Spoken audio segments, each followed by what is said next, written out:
Yo, what's up everyone? Last night we had the big Path of Exile 2 new league reveal stream where we learned all about the big 0.3 patch which has the new league mechanic, Rise of the Abyssal. This was massive. This was a heavy one. It was like 3 hours long with a bit of Q&A, and there is so much to talk about. So what I want to do is, if you've missed it, if you've been away from the game a little bit, I'll give you a summary of all of the big changes coming. So this league is called the Third Edict, and you could also call it the Abyssal League, because this is a league focused around the Abyssal mechanic. If you've played PoE the first game, you'll be fully aware of what this is, and I'll talk about how this is going to look in PoE 2.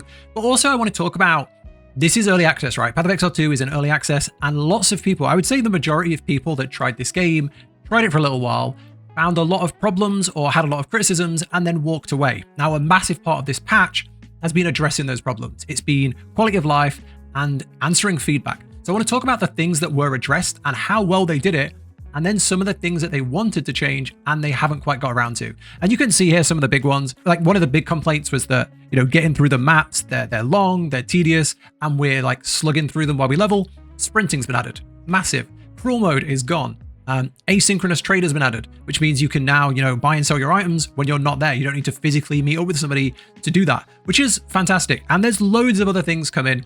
However, some things that you might have expected, such as new classes, new ascendancies, are nowhere to be seen. So there's a lot to talk about, and I'm going to keep it as short as possible, but let's get straight into this. Okay, so the first big thing coming is Act 4. So if you haven't played in a while, this was 3 acts, and then when you finished it, you would play the 3 acts again on cruel mode, and that was just a repeat of the same thing, but a little bit harder, a little bit different, right? So it was kind of repetitive, it was kind of long. And the way they're doing this now is they've added Act 4, which is 16 new areas, 12 new bosses, and the big thing here is they said you're going to journey to King's March, hire a ship, and set sail. There's no mention of, you know, the actual King's March from the first game where you could like build and stuff. It's just going to be a place you can go to get to this new zone. And when you get here, you are going to explore the islands of Namakanui, right? So you can discover this place, home of the Curry tribe, from the pristine beaches of Wakapanu, island of the volcanic shores of the Isle of Kin. There are 8 islands to explore. And the way we're going to do this is we are going to go on a ship and we are going to go to these different islands, and it is completely non-linear, which means that you can go wherever you want. You can start at the bottom, start at the top, start at a random island, and just play through it at your own pace, which means if you're a speedrunner, if you want to be super efficient, there's going to be a strat for getting this done as fast as possible. But if you just want to mix it up on your playthroughs, you can, which is really cool. And then once you've done Act 4, cruel mode is gone, right? Cruel difficulty removed. So what do? Well, then we go to this thing here, 3 new mini acts, which they've called an interlude. Now, in the Third Edict, you no longer need to play through the game twice to get to endgame. We're introducing 3 temporary interlude acts, a set of side stories with 19 new areas, 12 new bosses that will take you to level 65. So you'll basically do acts 1 to 4, and then you'll go through, you know, the Curse of Halton, the Stolen Buyer, and then Doriani's Contingency. These 3 mini acts, and these were created purely for this season, right? This league. So you're going to play through those, and then this is just a thing. This is like a placeholder until we get acts 5 and 6, right? But to make sure that none of this was wasted, what they are doing is all of the bosses from these zones are going to like be beefed up and play into the end game. So, you know, it's, even though a lot of time was spent making this, all of the bosses and lots of the content can still be reused, so it's not like a waste. So this is amazing. This is probably a thing lots of people will come back for, because, you know, I think that the cruel thing was okay the first time. And then when you go back for like the big patch and you have to do 3 acts and then 3 acts again on every character, the burnout was pretty bad. Okay, now the next big thing to talk about is the new league, the Rise of the Abyssal. And they made it very clear to say this is the first league. This is the first league of Path of Exile 2. And if you played the last patch, you might be thinking, well, what was Rise of the Hunt? I thought that was a league, and lots of us did. But they said that was not a league. That was a bunch of changes, a bunch of updates, a new class, and it wasn't enough to be called a league. They were saying that, you know, the Ismiri Wisps and lots of that content was good things to make the game bigger and better and have more stuff to do, but it didn't constitute enough content to be called a league mechanic. However, they're saying that Rise of the Abyssal is. So if you felt that before, you know, there wasn't enough to keep you going, there wasn't enough new stuff, well, Rise of the Abyssal is likely going to help, because this is chunky. Looking from what they showed, it looks really good. So let's talk about that. So if you've played PoE 1, basically what this is a fractal form in the ground, right? A green abyssal fractal form, and monsters will spew out of it, like you can see here, right, in this cinematic. Monsters will be spewing out and you'll fight them. When you beat them all, this green fracture in the ground will spread along like a little snake all through the ground, and then it will open somewhere else. And then you'll fight them all again, and then it will do the same, and you'll keep following this fracture in the ground. And then finally, when you beat all of the different monsters and all of the different fractures, a chest will spawn, an abyssal trove, and you can loot it. And there will be a bunch of rare loot specific to that chest, and there's specific to that mechanic, right? That's the basics of how this abyss works. So now let's talk more about how this is going to work in PoE 2. So seal the abyss. In your travels, you'll encounter fissures in the ground, sapping the life force of the monsters above. Slaying them will trigger the abyssal to emerge, enhanced with extra abilities from those power they were draining.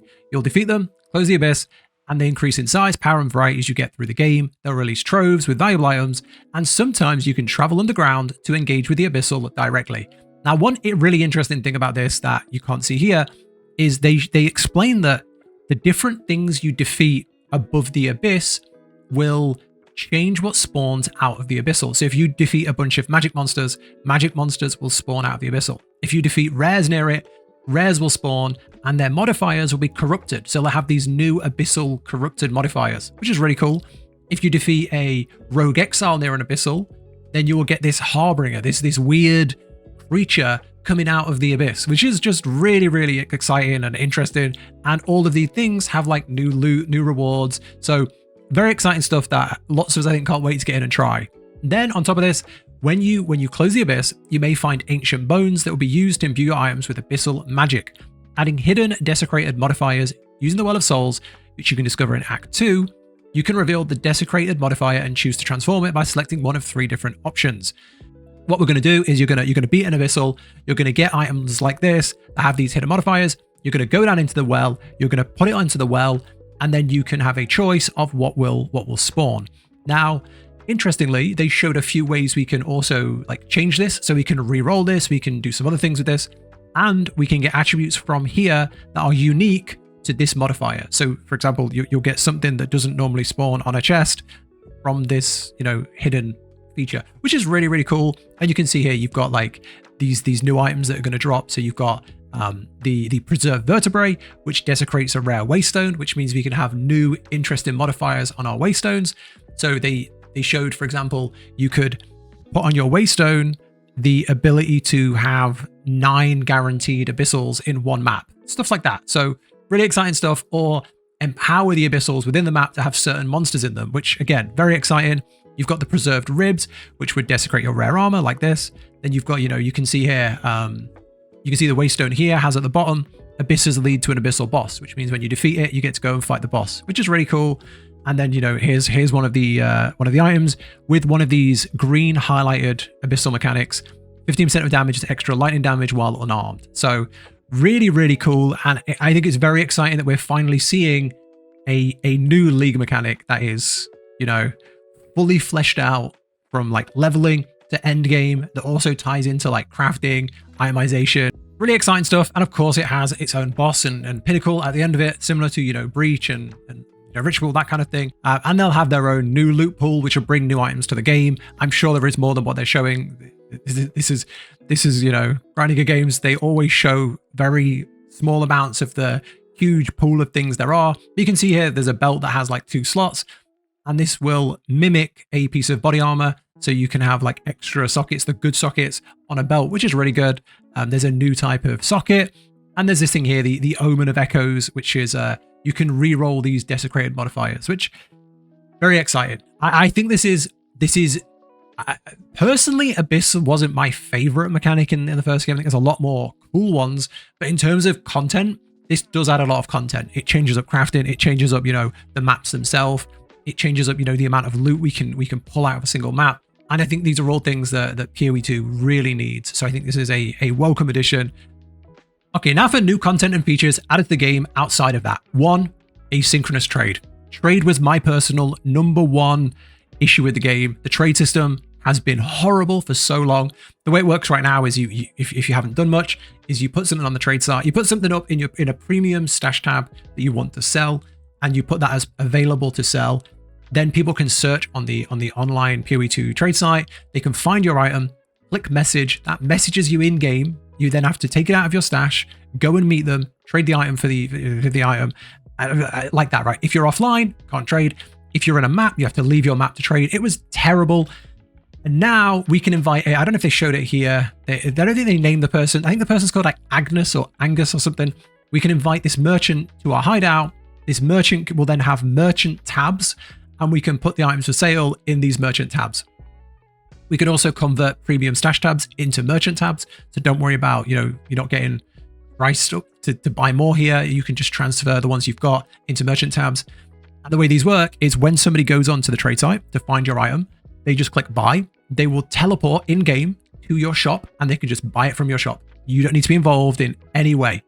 And you can do the same to buy from other people's shops. You can also see everything they have for sale in their shop if you want to look at other things. Incredible. It's amazing. And they've also thought of, some ways to prevent people taking advantage of this. For example, there is a gold cost. So you can't just like heavily flip. You can't price something. There's also a timeout. So you can't put something up and then take it straight out to like try and, mess with the market or try and like fool people. If you put something up, it's locked in for an amount of time. So overall, it seems like a really, really good thing. I think this is a massive change, something that I personally have always wanted. Obviously, a market board, like a full trade market in-game where you can go and buy stuff in-game and just click a button. That would be best. But this is the second best thing in my opinion, and I think this is fantastic. Okay, next up, support gems. There has been a complete rework to support gems, and I'm going to briefly talk about it here, but there is so much to look through if you want to look through this. The patch notes are out, and I mean, you can go to support gems, and this is heavy. There are loads of new support gems, and look, you can see the different changes and things added, but I'm just going to briefly talk about them if you just want an overview. So first up, the support gems have multiple levels. So I'm going to see if we can see this in the actual thing here. So you can see here multiple tiers as you progress through the game, different stat values, additional stats, or perhaps working a bit different as you level them up. So they showed that this is going to be, say you have a gem that is level 1, and then as you level up, say it gives like a 10% attack speed. As you level up, that would give a level 2 version of the gem would give 15%. As you level it again, 20%. And then as you get to like level 5, it would rework it a little bit. It would improve it. So then instead of like 20% attack speed, it would be your attack speed increases every time you do da-da-da-da-da. So these are like evolving gems, which is very exciting. It gives you a new way to like feel your power progression as you play through the game, and it adds a lot more flavor to these gems as a whole. Another thing they're doing is the restriction on having one support gem per character is gone. Now, I personally don't know if this is a good thing. I'm on the fence about this. So let's say you had a really, really powerful support gem. Martial tempo, right? It increases your speed of your attack. That would go on your main ability. That would be like your number 1 gem, and you'd be like, where do I put it? I want to put it on all of them, but you can't, so you only put it on your main one, right? Now you could put that on all of them. So every single gem could have martial tempo on. I think this is potentially going to remove variety, because only being able to use the support gem on one gem meant you had to go and find lesser good gems. You had to find gems that weren't as good and find a use for these lesser gems. Now you are probably just going to put the best gems all over. So I don't know if this is a good thing. It would definitely make builds stronger, 100%. You're going to feel a lot of buffs if you have these really good gems, but I don't know if it gives us more variety. Personally, I don't think it does. So that's that. Then they're adding lineage gems. And these lineage gems are basically, instead of having a rare, you have a unique. This is the same thing for support gems. It's like a unique gem. They're super strong, and they are going to be available from certain endgame activities. So we're going to have to go hunt these down in hard challenges. And when we get them, they're going to make our builds really, really strong. Now, I don't think these are going to be like super powerful in that we never want to use normal support gems, but I do think they're going to be build defining. The same way that you work your whole build around a certain node on the passive tree or around a certain unique, there are going to be certain passive gems here that we're going to be able to rework our builds around, which is really exciting. They showed a couple, and there's these patch notes are massive if you want to look through and try and learn all the new things. But basically, this season has lots of new power options. Another thing I want to briefly touch on, which I can't go into too much detail on, is crafting. They have made a point that this season, this league, will have a rework to crafting that is more deterministic. So I think lots of us are very frustrated with how, if you want to craft an item,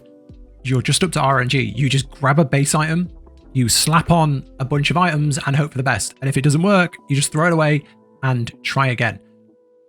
This isn't good. This isn't good. The only real guaranteed way to get your items going is with the very, very expensive late game omens. So they wanted to make this more deterministic, where you say, you know, I want fire damage on this staff.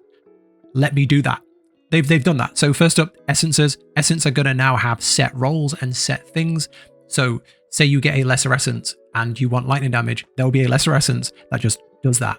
As you get to like the mid game, there are stronger essences that will give a stronger roll, and end game, stronger essences.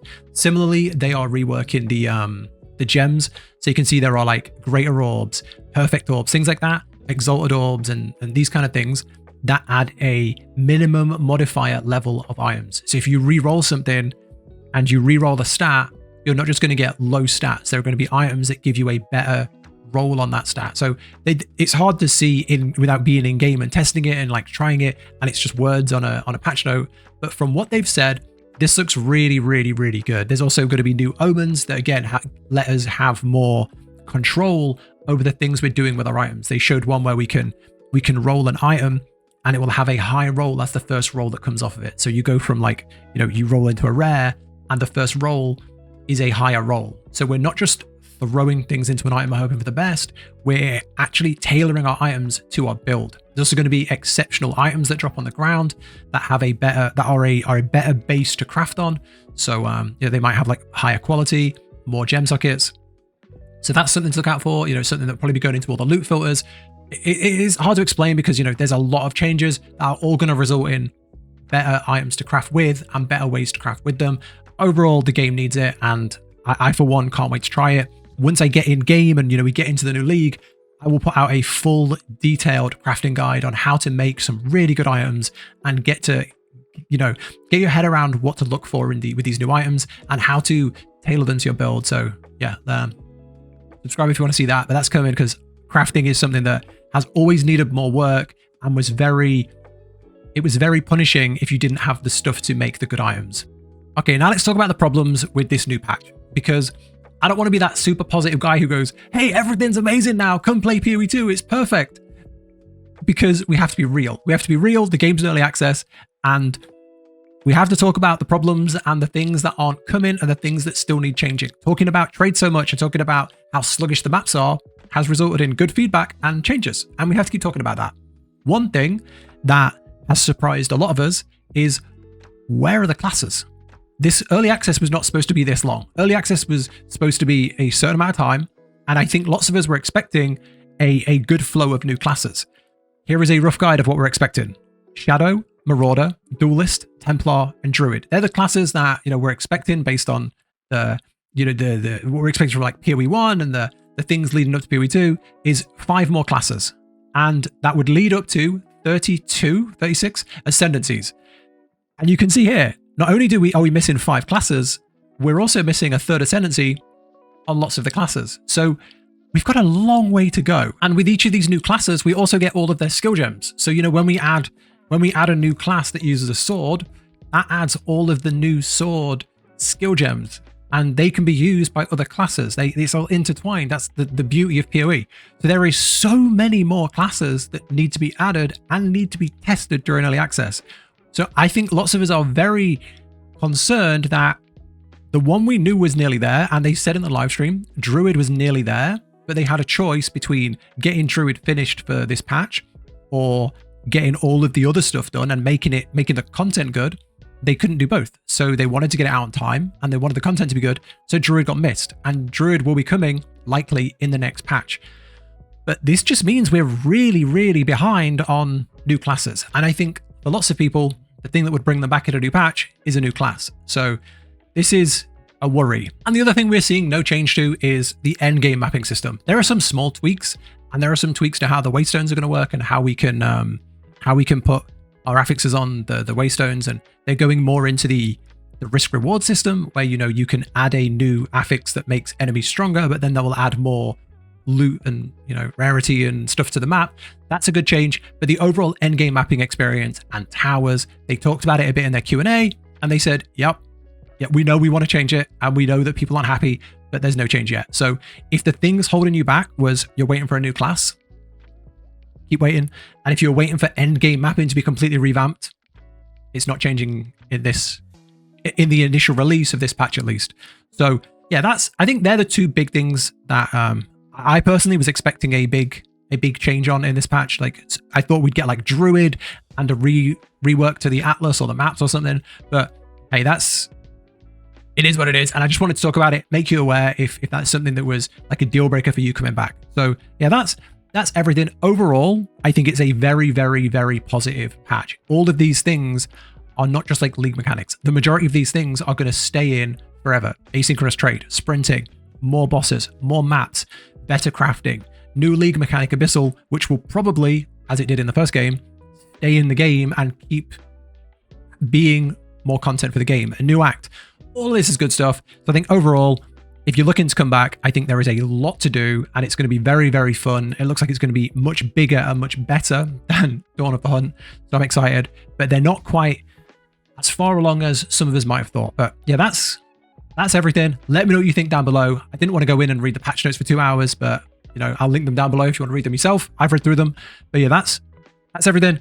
Thank you for watching. Let me know your thoughts on this. Are you excited? Are you gonna jump in? Are you gonna wait a bit longer? And what class are you gonna play? Because the rework to classes is very exciting. But that's it from me. Take care, and I'll catch you in the next one.